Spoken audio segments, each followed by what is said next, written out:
Bonjour tout le monde, ici Iceberg Reptile. Je lance cette première vidéo-là en tant que test. Puis si vous aimez ce que je fais, likez la vidéo, puis je vais en faire d'autres. Je vais me présenter rapidement. Moi, mon nom c'est Johan Quintal, je viens du Québec, puis j'ai 19 ans. L'initiative que je prends aujourd'hui, c'est dû au fait que malheureusement, il n'y a pas beaucoup de channels YouTube québécois sur les reptiles. Puis je trouve ça dommage des fois de ne pas avoir de référence dans son milieu à nous, avec ce que toi tu as de disponible dans le fond. C'est sûr qu'il y a beaucoup de channels YouTube sur les reptiles, ça j'en suis conscient. Il y a des bons channels même, comme celui de Neox par exemple, que je crois que tout le monde connaît et a déjà sûrement regardé au moins une fois. C'est pratique, mais le problème c'est que des fois on a des questions du genre où est-ce que je peux acheter les matériaux, où est-ce que je peux acheter ci, où est-ce que je peux acheter ça, c'est quoi les normes au Canada.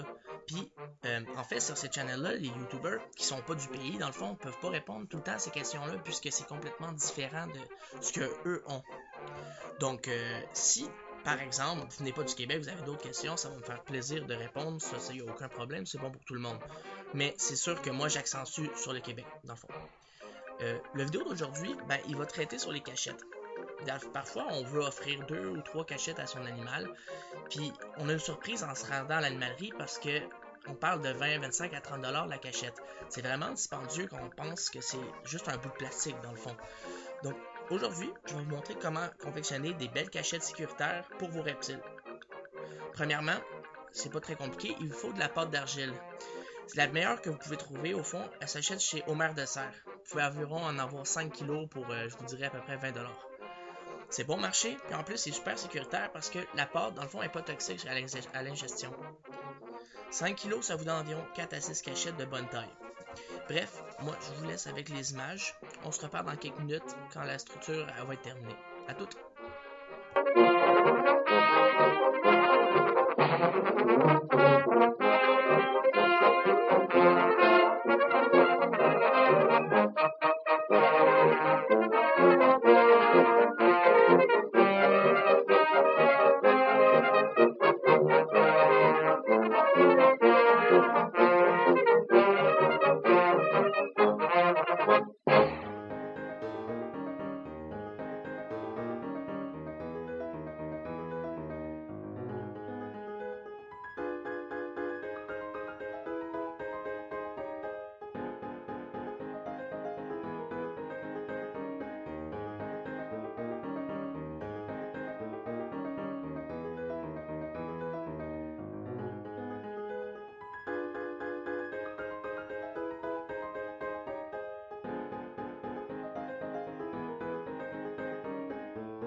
déjà de retour après avoir fini la structure. Maintenant qu'elle est terminée, il va juste falloir attendre qu'elle sèche.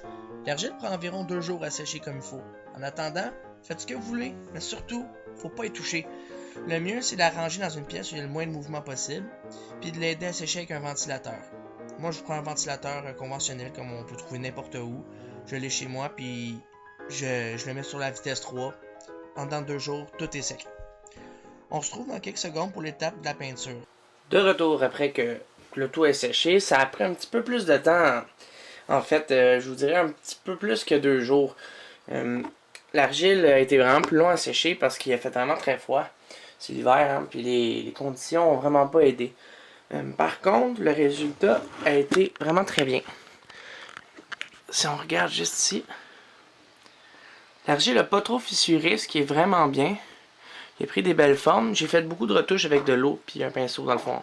Un pinceau un peu comme ça. Prendre de l'eau, délicatement, on ponce la surface.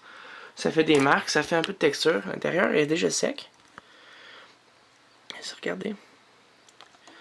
Pour la prochaine étape, c'est vraiment simple. Dans le fond, ce qu'il vous faut, c'est de la peinture. En peinture, ce qui est important, c'est d'avoir une couleur qui est plus foncée puis qui est plus pâle. Cette cachette-là, elle va être pour le terrarium de Carl. Ça, c'est mon Pogona. Si on regarde les couleurs, c'est plutôt orangé gris avec le sable qui tire vers le blanc. Donc moi, j'ai décidé de prendre 2 couleurs aujourd'hui. Première couleur, orange beige. Comme ça ici. Puis la deuxième couleur, j'ai voulu faire vraiment différent. C'est un acrylique qui est gris. Gris très foncé, qui tire même vers le brun. Comme ça ici. Le brun de l'acrylique va me servir à faire les retouches. Faire tout le design, faire en fait que la roche ait l'air le plus réel possible. Fait que premièrement, on va peinturer la cachette en fait avec la couleur de base. Donc on accélère le tout, puis on se reparle quand c'est terminé.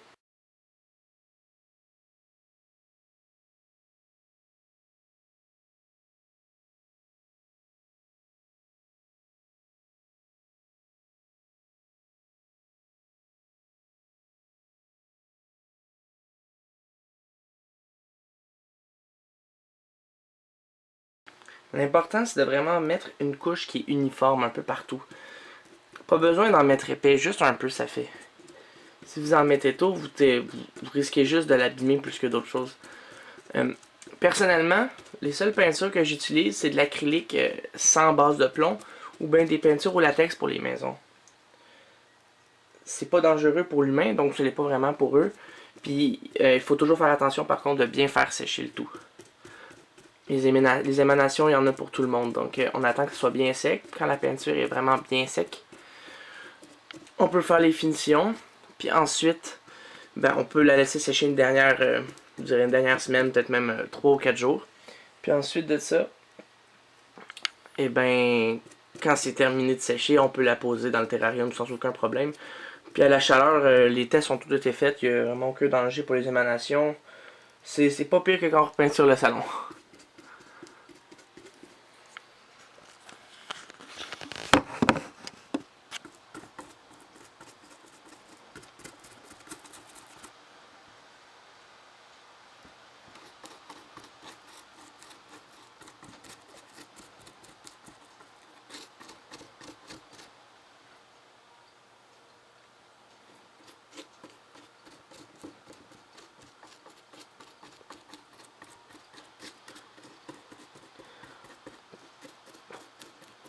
Si vous avez pris de l'argile de couleur, vous pouvez toujours la laisser la couleur qui est si ça match avec votre terrarium. Si les couleurs s'agencent bien, vous pouvez toujours garder les mêmes couleurs. Je sais qu'ils vendent une argile de couleur plus terra, plus rougeâtre. Mais personnellement, je préfère le prendre le plus pâle possible puis la peinturer après parce que le fini est toujours meilleur qu'on le fait soi-même. Hein. Et voilà. Vous pouvez laisser un peu d'argile, ça renforce le côté un petit peu plus naturel. Je sais bien que l'animal, lui, il s'en fout, mais le propriétaire s'en fout pas. C'est pour ça qu'on fait tout ça, hein. Donc, une fois que le tout est fait,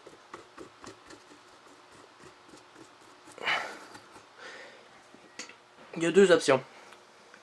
soit que vous attendez que ça sèche, soit que vous le faites immédiatement après. Moi, personnellement, j'ai pas envie d'attendre. Puis, de toute façon, c'est de la peinture acrylique, puis sur de l'acrylique sur de l'acrylique, ça va bien aller. Donc, l'idée avec la peinture la plus foncée, c'est d'aller vraiment dans les craques. Faire de la texture. Pas besoin d'en mettre beaucoup. Juste un petit peu, ça suffit. Juste aller dans les craques comme ça. Faire de la texture, je vais vous montrer. Dans le fond, ça fait de la texture. Puis ça, on aime ça. Vous pouvez mettre un petit peu, vous pouvez tacher la pierre un peu comme ça. Ça donne un aspect qui est beaucoup plus naturel. Même mélanger les deux, c'est bien. Pour les pinceaux, cassez-vous pas la tête. Le mieux, c'est ceux du magasin d'1 $. Plus que le pinceau est rugueux, mieux que la peinture au latex va s'étendre. Fait que payer le moins cher possible, c'est vraiment la meilleure des options. Une fois que vous avez fait des contours, vous avez fait un peu de texture un peu partout. Maintenant, tout est sec. On serait prêt à le mettre dans le terrarium, honnêtement. La température a été vraiment froide aujourd'hui, mais ça a quand même bien séché. Ouais, c'est vraiment sec. On va pouvoir la mettre tout de suite dedans. Ok. Donc, ça termine ma vidéo sur les cachettes. Donc, un petit récapitulatif. L'argile au marc de serre. L'acrylique. J'utilise de l'acrylique comme ça. Vous pouvez trouver ça dans n'importe quel homer de serre encore. C'est la meilleure qualité que vous pouvez prendre. En plus, ils sont toutes pas toxiques. Ensuite de ça, pour la peinture, une peinture tout à fait ordinaire. Vous pouvez la trouver dans n'importe quelle quincaillerie comme Rona, Home Depot, peu importe. Il suffit de prendre la couleur qui vous plaît, bien la brasser puis de l'appliquer. Ensuite de ça, soyez prudent. Pensez toujours à la santé de vos animaux. C'est sûr que certains produits peuvent être toxiques. Mais il faut bien se renseigner. Puis n'hésitez pas à contacter un spécialiste ou à juste demander de l'aide si vous êtes au magasin et vous n'avez pas trop idée. On a tous passé par là. C'est pas toujours facile de trouver le bon produit. Je vous invite à partager puis à liker la vidéo si vous avez aimé, si vous voulez que je continue à en faire. Le prochain sujet, ça serait l'anatomie du 5 à langue bleue. C'est un sujet, je crois, qui n'a pas été vraiment abordé. Et donc, on pourrait en parler ensemble. Je pourrais tout vous expliquer, dans le fond, son anatomie générale. Un peu une fiche de soins, mais un petit peu plus complexe au niveau médical. Donc, on se revoit, puis à la prochaine.